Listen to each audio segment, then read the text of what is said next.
देखिए सवाल नंबर 15 कहता है कि उस बड़े से बड़े लंबवृत्तीय शंकु का आयतन ज्ञात कीजिए जो उस घन में से काट कर बनाया जा सकता है जिसके प्रत्येक किनारे की लंबाई 28 सेंटीमीटर है। देखिए जैसे यह एक घन है और घन का जो किनारा है वो सवाल में दिया हुआ है कि 28 सेंटीमीटर है, ठीक है। और इस घन में से बड़े एक शंकु बनाया गया, ठीक है, लंबवृत्तीय शंकु बनाया गया है। तो इसी जो शंकु है इस शंकु का आयतन ज्ञात करना है। क्या कहता है निकालने के लिए? लंबवृत्तीय शंकु का आयतन ज्ञात कीजिए, ठीक है। तो देखिए जब ये घन का किनारा है 28 सेंटीमीटर तो इस शंकु के आधार का जो व्यास होगा ये भी 28 सेंटीमीटर हो जाएगा। तो फिर त्रिज्या निकल जाएगी, त्रिज्या हो जाएगी कितना हो जाएगी 14 सेंटीमीटर, 28 का आधा 14। और फिर देखिए ऊंचाई की अगर हम बात करें तो ये भी जो है क्या है, किनारा है घन का, तो ये है कितना 28 सेंटीमीटर, तो ऊंचाई भी 28 सेंटीमीटर हो जाएगी। तो आइए इस सवाल को हम सॉल्व करते हैं। देखिए सवाल नंबर 15 शंकु का व्यास क्या होगा?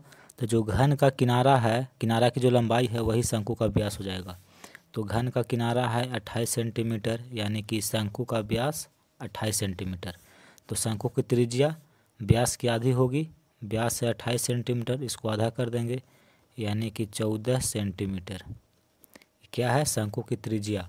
और शंकु की ऊंचाई क्या होगी? तो ये भी हो जाएगी 28 सेंटीमीटर, क्योंकि जो घन का किनारा है 28 सेंटीमीटर, तो उतना ही ऊंचाई का शंकु हम बनाएंगे, ठीक है। तो 28 सेंटीमीटर ऊंचाई और त्रिज्या 14 सेंटीमीटर। तो कहता है कि लंबवृत्तीय शंकु का आयतन ज्ञात कीजिए। तो यहाँ पे लिखेंगे लंबवृत्तीय शंकु का आयतन, आयतन को भी से सूचित करते हैं। इसका एक फार्मूला होता है 1/3 पाई आर स्क्वायर एच, ठीक है। देखिए 1/3 पाई का मान होता है 22/7, त्रिज्या है 14 सेंटीमीटर और त्रिज्या का वर्ग है यानी कि 14 गुना 14। देखिए त्रिज्या का वर्ग कर दिए, 2 बार गुना के रूप में लिखे। ऊंचाई है 28 सेंटीमीटर, इसी को सरल करना है, ठीक है। 7 से 14 कट जाएगा 2 बार में, अब नहीं कटेगा तो इसको लिखिए। देखिए 22 गुना 2 गुना 14 गुना 28 और बटा में 3 है, ठीक है। अब आपको इसको गुना करना है, तो जब आप इन सभी को गुना करिएगा तो गुणनफल आ जाएगा 17,248 और बटा में 3। तो इतना घन सेंटीमीटर लंबवृत्तीय शंकु का आयतन होगा। ये आपका उत्तर हो गया। और उत्तर दिया हुआ है पूर्णांक में, तो इतना में इतना से भागा दे दीजिए, ठीक है। तो देखिए जब इसको पूर्णांक में आप लिखिएगा तो 5749.1/3 इतना घन सेंटीमीटर। तो अगर आप ये भी लिख करके एग्जाम में छोड़ देते हैं तो ये आपका उत्तर सही होगा, ठीक है। ये भी आपका उत्तर है। देखिए सवाल नंबर 16 का पहला कहता है कि शीशे के एक ठोस गोले जिसकी त्रिज्या 8 सेंटीमीटर है से 1 सेंटीमीटर त्रिज्या वाली कितनी गोलियां बनाई जा सकती है। देखिए यह एक ठोस गोला है, ठीक है, मान लेते हैं, और इसकी जो त्रिज्या है वो है 8 सेंटीमीटर। तो कहता है कि इस ठोस गोले से 1 सेंटीमीटर त्रिज्या वाली कितनी गोलियां बनाई जा सकती है। देखिए इससे ऐसे ऐसे कितनी गोलियां बनाई जा सकती है जिसकी त्रिज्या 1 सेंटीमीटर हो, ठीक है। तो इसको पिघला करके और ऐसे ऐसे कितने गोलियां बनाई जा सकती है। तो गोलियों की संख्या निकालने के लिए हम क्या करेंगे, इस गोले का आयतन में इस गोली के आयतन से भाग देंगे, ठीक है। इसका एक गोली का आयतन निकाल लेंगे और इसमें हम जितना आयतन इसमें भाग दे देंगे तो गोलियों की संख्या निकल जाएगा। तो यहाँ पे देखिए एक बड़ा गोला है, ठोस गोला है, इसकी त्रिज्या है 8 सेंटीमीटर और इस गोले में से 1 सेंटीमीटर त्रिज्या वाली ठोस गोले कितने बनाए जा सकते हैं, ठीक है। तो सबसे पहले आपको मानना होगा कि माना बड़े गोले की त्रिज्या कैपिटल R सेंटीमीटर तथा छोटे गोले की त्रिज्या स्मॉल r सेंटीमीटर है, ठीक है, मान लिए। तो देखिए गोलियों की संख्या कैसे निकलेगी, तो बड़े गोले का आयतन, ये जो बड़ा गोला आप देख रहे हैं इसका आयतन में छोटे गोले का आयतन से, माने इस गोले के आयतन से आपको भाग देना होगा। तो गोले का आयतन, इसका एक फार्मूला होता है 4/3 पाई आर क्यू। ठीक है, यहाँ देखिए 4/3 पाई आर क्यू। तो बड़े गोले की त्रिज्या कैपिटल आर है, तो यहाँ पे कैपिटल आर का क्यू होगा बटा छोटे गोले का आयतन। तो गोला है तो इसका आयतन 4/3 पाई आर क्यू होता है। छोटे गोले की त्रिज्या स्मॉल आर है तो इतना का क्यूब। देखिए 4/3 ऊपर में भी है नीचे में भी है तो कट जाएगा, पाई से पाई कट जाएगा। कैपिटल आर यानी कि बड़ी त्रिज्या कितनी है, तो देखिए 8 सेंटीमीटर, छोटी त्रिज्या 1 सेंटीमीटर, यानी कैपिटल आर का मान 8, स्मॉल आर का मान 1। तो कैपिटल आर है बड़ी त्रिज्या 8, इसका घन करेंगे, और छोटी त्रिज्या 1 है तो इसका घन करेंगे। 8 का घन 8 गुना 8 गुना 8 बटा 1 का घन 1 गुना 1 गुना 1। ठीक है, अब देखिए इसको गुना करिए, तो जब आप इसको गुना करिएगा तो 512 होगा बटा में 1 को 1 से 3 बार गुना करेंगे आपस में तो 1 होगा।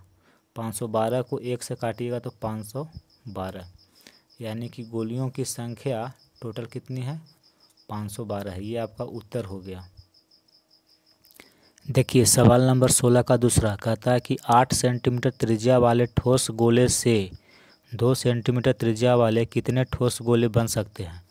फिर कहता है कि छोटे गोलों के कुल पृष्ठ क्षेत्रफल ज्ञात कीजिए, यानी कि 2 सेंटीमीटर त्रिज्या वाले जो ठोस गोला है उसका कुल पृष्ठ का क्षेत्रफल ज्ञात करना है। देखिए एक बड़ा ठोस गोला है जिसकी त्रिज्या है 8 सेंटीमीटर। अब कहता है कि इस ठोस गोले में से 2 सेंटीमीटर त्रिज्या वाली कितनी ठोस गोले बनाई जा सकती है। ठीक है, तो देखिए छोटी गोलियों की संख्या कैसे निकालेंगे, तो बड़े गोले का आयतन में छोटे गोले के आयतन से भाग दे देंगे। ठीक है, गोले का आयतन इसका एक फार्मूला होता है 4/3 पाई आर क्यू। जो भी त्रिज्या है गोले का उस त्रिज्या का घन कर देंगे और 4/3 पाई से गुना कर देंगे, तो ये फार्मूला होता है गोले का आयतन का। तो बड़े गोले का आयतन इसका फार्मूला होगा 4/3 पाई आर क्यू। तो आर बड़ा है तो बड़ा का क्यूब बटा छोटे गोले का आयतन तो 4/3 पाई, इसमें आर का मान स्मॉल है तो स्मॉल आर का क्यूब। 4/3 से 4/3 कट गया, पाई से पाई कट गया। ठीक है, तो बड़ी त्रिज्या यानी कि बड़े गोले की त्रिज्या 8 सेंटीमीटर तो इसका घन कर देंगे, और छोटे गोले की त्रिज्या 2 सेंटीमीटर है तो इसका भी घन करेंगे। देखिए 8 का घन 8 गुना 8 गुना 8 बटा 2 का घन 2 गुना 2 गुना 2, 2 दूनी का 4 और 4 दूनी का 8, यानी कि इससे 1 8 कट जाएगा तो बचेगा 8 8 64। तो छोटी गोलियों की संख्या टोटल कितना है, 64 है। फिर सवाल कहता है कि छोटे गोलों के कुल पृष्ठ का क्षेत्रफल ज्ञात कीजिए, यानी कि ऐसे ऐसे टोटल 64 गोला बनेगा। ठीक है, ऐसे ऐसे 2 सेंटीमीटर त्रिज्या वाली टोटल 64 गोला। और कहता है कि इन सभी गोलों का कुल पृष्ठ का क्षेत्रफल ज्ञात कीजिए।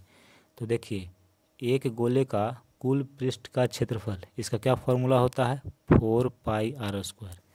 किसी भी गोले का कुल पृष्ठ का अगर क्षेत्रफल निकालना है तो इसका फार्मूला होता है 4 पाई आर स्क्वायर। टोटल 64 गोला है तो इसको 64 से गुना कर देंगे, यानी कि एक गोले का कुल पृष्ठ का क्षेत्रफल निकाल के उसको 64 से गुना कर देंगे तो सभी गोलों का कुल पृष्ठ का क्षेत्रफल निकल जाएगा। तो देखिए यहाँ पे लिखेगा कि 64 गोलियों के कुल पृष्ठ क्षेत्रफल। तो एक गोले का कुल पृष्ठ का क्षेत्रफल होता है सूत्र 4 पाई आर स्क्वायर, और 64 गोली है तो 64 से गुना कर देंगे। इसको सरल करते हैं, 64 गुना 4 है, पाई है तो पाई भी लिखेंगे। त्रिज्या देखिए इसकी जो त्रिज्या है वो है 2 सेंटीमीटर, छोटे गोले का हम निकाल रहे हैं तो छोटे गोले की त्रिज्या 2 सेंटीमीटर है तो त्रिज्या की जगह पर 2 लिखेंगे, इसका वर्ग करेंगे। देखिए 64 गुना 4 पाई गुना 2 दूनी का 4, 2 का वर्ग 4 होता है। अब देखिए 64 को गुना करिए 4 से, इसका जो मान आएगा फिर उसको 4 से गुना करिए, यानी कि इन तीनों को अगर आप गुना करते हैं तो गुणनफल होगा 1024, और पाई है गुना में तो पाई, यानी कि इतना वर्ग सेंटीमीटर। ये आपका उत्तर होगा।